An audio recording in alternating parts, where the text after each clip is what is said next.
About a year ago, I hooked up with a friend of mine up in Santa Cruz, Michael Leeds, a blastoline brother, and saw what he was working on. And he had one of these Ranger V12 motors in his car. And I was immediately taken with it. I had to have one. Then hooked up with Dan DeCant in Cleveland, Ohio, who is the engine builder of these marvelous motors, and ordered one.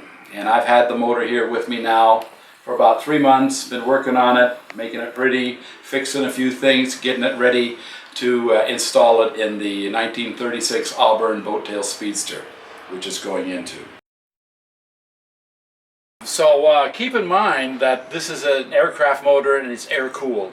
And originally it was inverted, and now it's been rotated upright, and also the cylinder heads have been swapped around.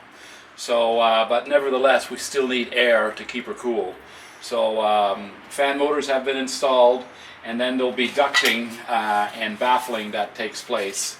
These are actually the baffles that will go onto the back of the motor and guide the air along the cylinders.